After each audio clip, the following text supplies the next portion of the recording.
Hi வணக்கம். இன்னைக்கு பார்த்தீங்கன்னா அழகே அழகே சீரியல் இன்னைக்கான எபிசோட் தாங்க பார்க்க போகிறோம். அதுக்கு முன்னாடி என்னோட சேனலை சப்ஸ்கிரைப் பண்ணி வச்சுக்கோங்க. வாங்க கதைக்குள்ள போகலாம்.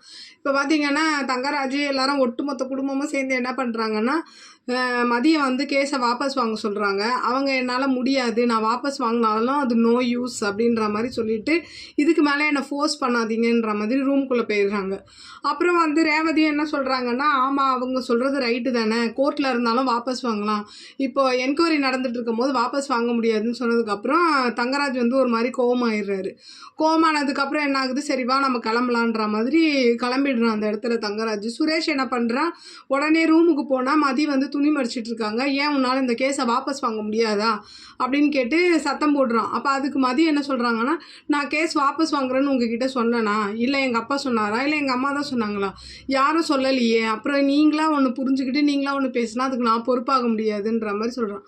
அதுக்கு சுரேஷ் என்ன சொல்கிறான், நீ கேஸை வாபஸ் வாங்குவது தான் உன்னை என்னை கல்யாணம் பண்ணி வச்சாங்கன்ற போது சொல்லும்போது, அது நான் சொன்னேன்னா, நான் சொல்லலைல்ல, உங்கள் மாமா சொன்னார்னா உங்கள் மாமா கிட்ட போய் கேளுங்கன்ற மாதிரி ஒன் வேர்டில் முடிச்சு விட்டாங்க. இவரா கத்துறாரு, சத்தம் போடுறாரு, கோவப்படுறாரு, மதிய ஒரு கட்டத்தில் அடிக்கிற மாதிரி கையும் ஓங்கிடுறாரு. அதுக்கெல்லாம் பயப்படுற மாதிரி அவங்க தெரியல. என்கொயரியை கரெக்டாக ஃபேஸ் பண்ணுங்கள், உங்கள் வேலையை நீங்கள் வாங்கிக்கோங்க, என்கிட்ட வந்து இப்படிலாம் பேசாதீங்கன்ற மாதிரி முடிச்சு விட்டுறாங்க. அவ்வளோதான், கோவப்பட்டு இவனும் வந்துடுறான்.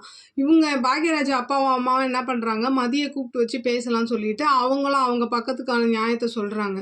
அங்கேயும் வந்து இவங்களை 2 பேரையும் நோஸ் கட் பண்ணுற மாதிரி இதுக்கும் எதுக்கும் எனக்கும் எந்த சம்மந்தமும் இல்லை.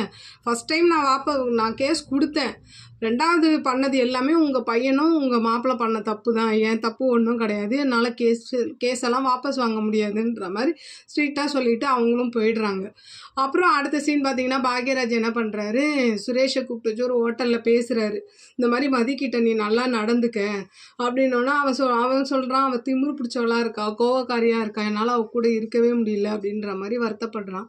அப்போ அவர் என்ன சொல்கிறாருன்னா, நீ மதியோட இன்னொரு பக்கத்தை பார்க்க கற்றுக்க, ஆரம்பத்தில் மலரை கூட தான் யாருக்கும் பிடிக்கல, இப்போ வந்து பொருந்தி அவளை வந்து இப்போ அவள் இல்லாமல் அந்த வீட்டில் யாரும் இல்லைன்ற மாதிரி ஆயிடுச்சுல, அந்த மாதிரி தான் நீ வந்து மதி கூட நல்லா பழகு, அப்போ தான் வந்து இந்த வேலை கிடைக்கிறது கூட அவங்க உன்னை நம்புவாங்க, அப்போ உனக்கு வேலை கிடைக்கிறது கூட ஒரு வாய்ப்பு இருக்குன்ற மாதிரி அவர் அட்வைஸ் பண்ணுறாரு. சுரேஷும் அதை அமைதியாக கேட்குறாரு. பார்க்கலாம் இதுக்கப்புறம் சுரேஷ் வந்து பாக்யராஜ் சொன்னதை கேட்டு புரிஞ்சு நடந்துக்குவாரான், இல்லை இடையில வந்து தங்கராஜ் பேச்சை கேட்டு இன்னமும் அநியாயம் பண்ணுவாரா. உங்களோட கருத்துக்களை என்னோட கமெண்ட் பாக்ஸில் சொல்லுங்கள். என்னோட சேனல் பிடிச்சிருந்தா லைக் பண்ணுங்கள், ஷேர் பண்ணுங்கள், கமெண்ட் பண்ணுங்கள். என்னோட சேனலை சப்ஸ்கிரைப் பண்ணி சப்போர்ட் பண்ணுங்கள். நன்றி, வணக்கம், பாய்.